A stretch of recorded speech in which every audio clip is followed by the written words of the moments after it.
Thank you. Thank you, Robert, very much for this meeting. Appreciate it. I've appreciated your books very much. I have kind of a question of a personal nature and then another question for you.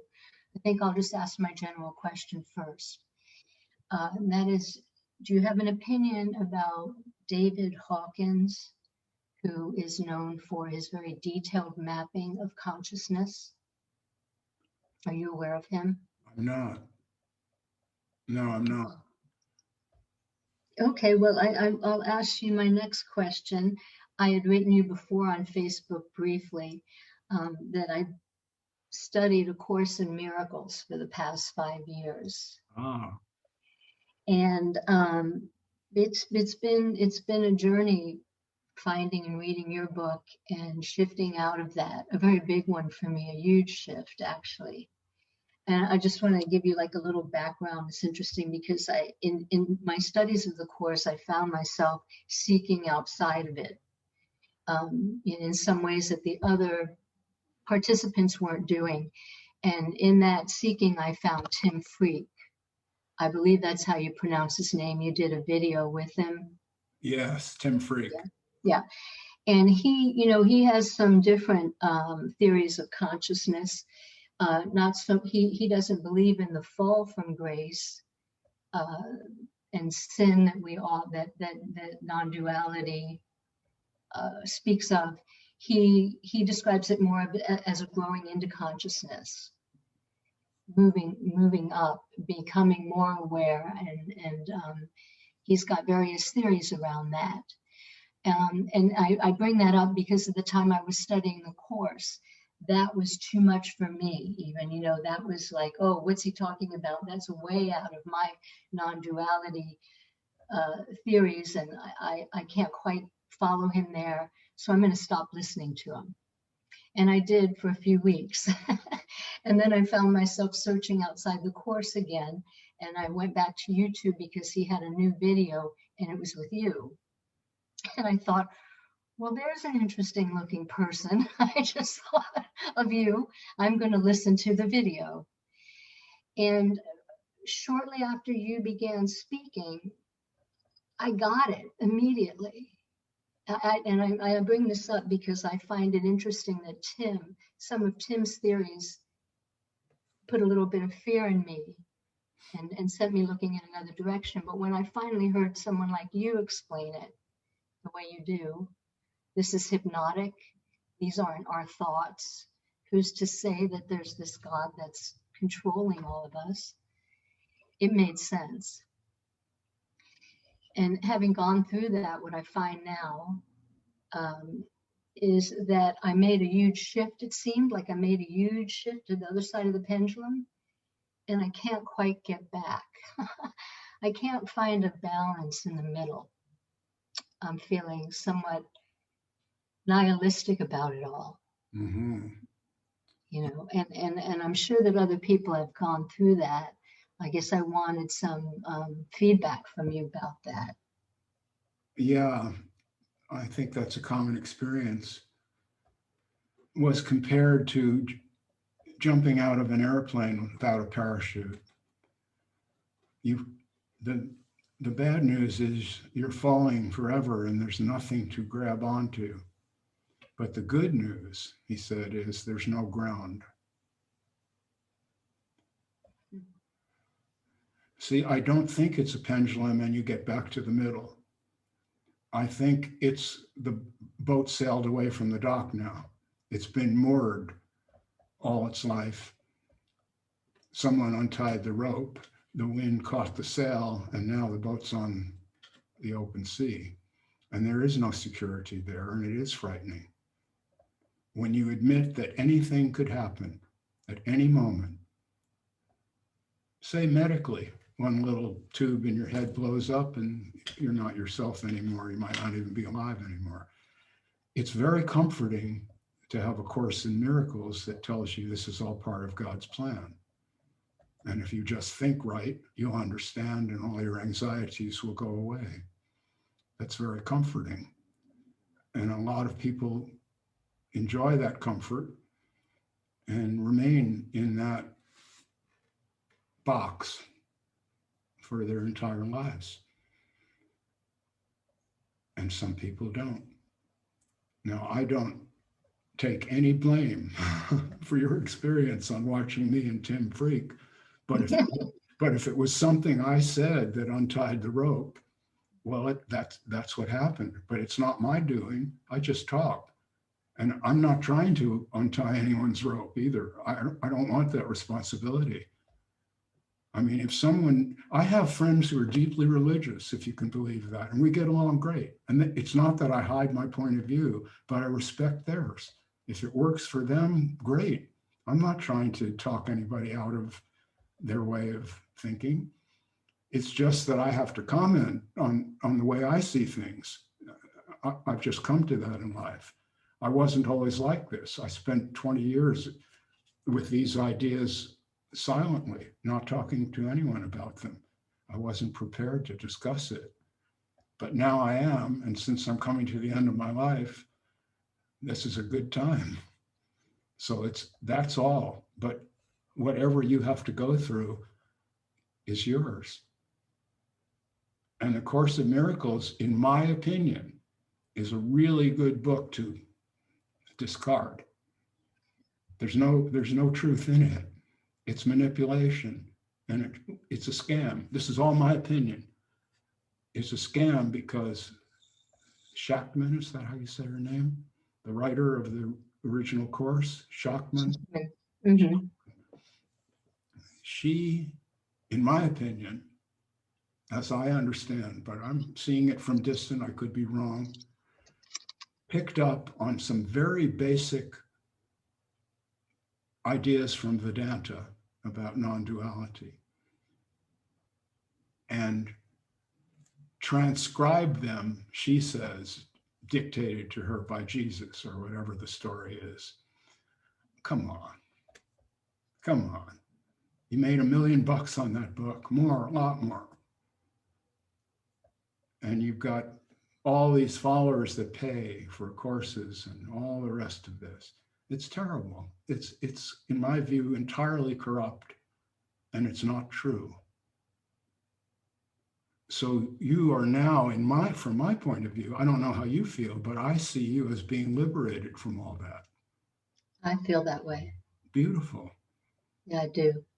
And I'm saddened because I've actually had conversations with other members of the group who will acknowledge that we don't know if any of this is true, but they choose to believe it because it brings peace to their lives. So I could never discuss this with them. They would never, for all their open-mindedness or professing to be, they would never be able to understand my point of view here. I've lost a lot of friends,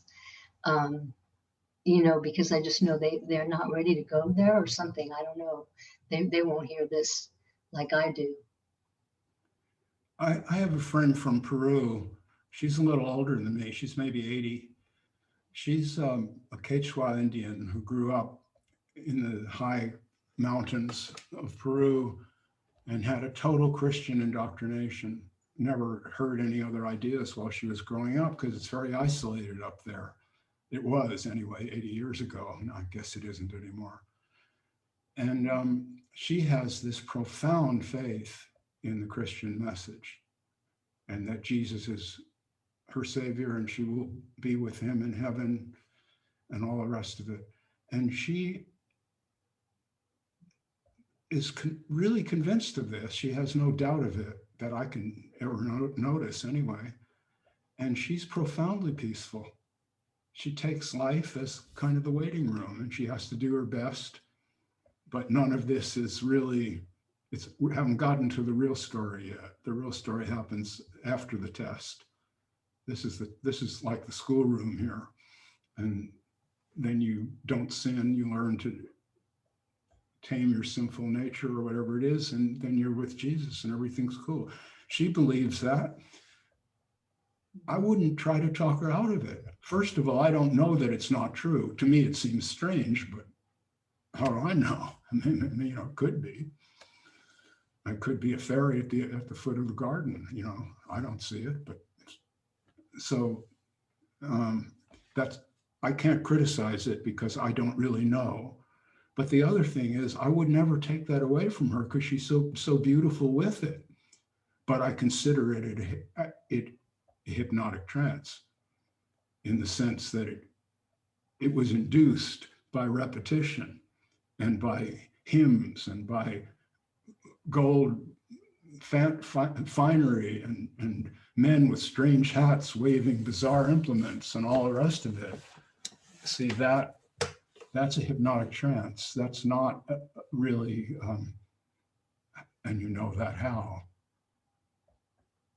See, and you know that how is the essential question from my point of view, because I want to live this life with my eyes open. I don't want comfort. I really don't.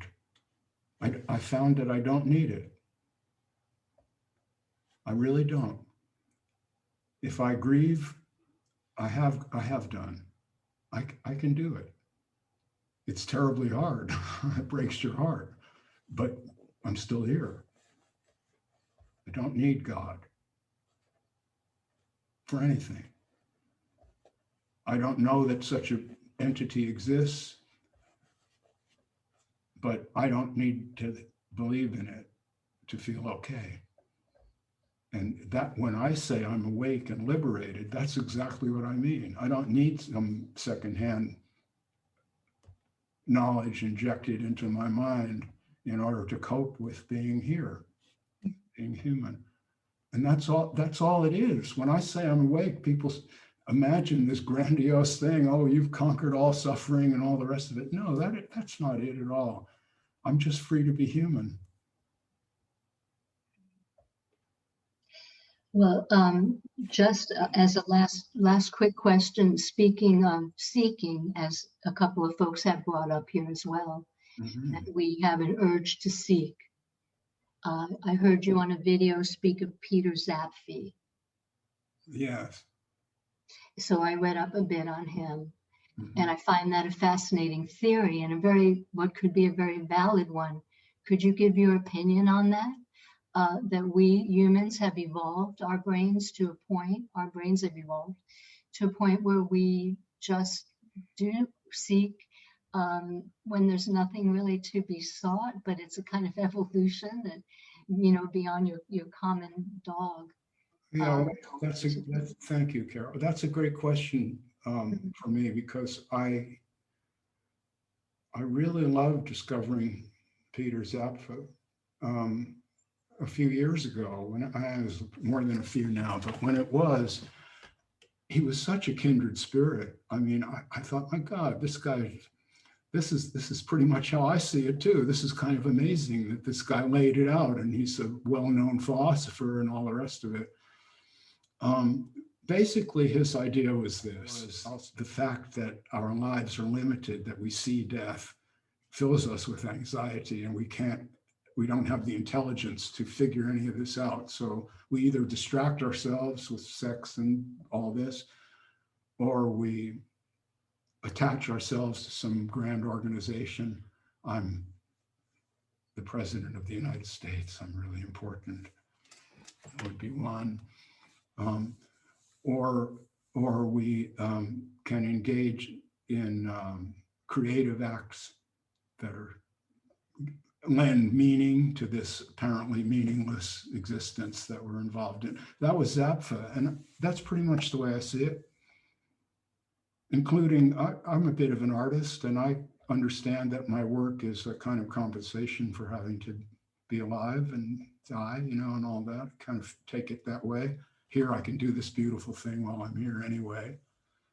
And even what I'm doing here now, this is my way of coping with the fact that I'm this old guy and I'm looking at the end coming up at me, and it feels good to be relevant, to just, people want to hear what I have to say, read my books. That's kind of a Zapfee-esque escape hatch. And I think that's what we've got. I think and so that's my attitude to go the full circle. That's my attitude toward the Course in Miracles. To me, it's a bizarre scam. But if someone can really be okay in life because they believe it and they really believe it, who am I to take that away? I've got my own compensations and things that I rely on. Yes, we all do. That's why the thing that I keep reiterating in my books and in my personal expression, we're all just human here. There's no great masters. That's a fantasy. There's no great masters. We're all human. There are wise people. There are people who are wise in the ways of living or philosophically. Yes, that exists, but they haven't mastered anything. They have to have their compensations. They have a human mind. And the human mind is the mind that Zapfee was talking about. It feels anxiety because it knows enough to know that it's going to die. It knows that much. And it can't fix it. So it finds ways. Religion is one of those ways. Religion and spirituality are one of those ways of coping. Sex, drugs, and rock and roll is another one. That's the world. Yes, and I think the knowledge that we are going to die is what motivates behavior. Absolutely. That's the primary source of anxiety, that the sword of Damocles is hanging right over your head at all times. We all know it. Everyone knows it.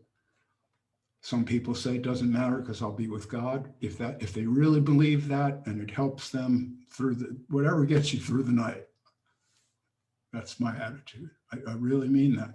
But that said, that won't shut me up. I won't say, well, then I mustn't speak of these matters because what if somebody who relies on it hears it? I used to feel that way for a time.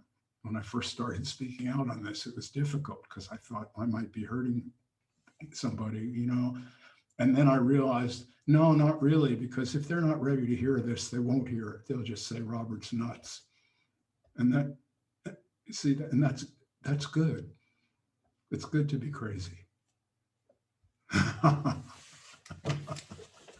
It's so liberating.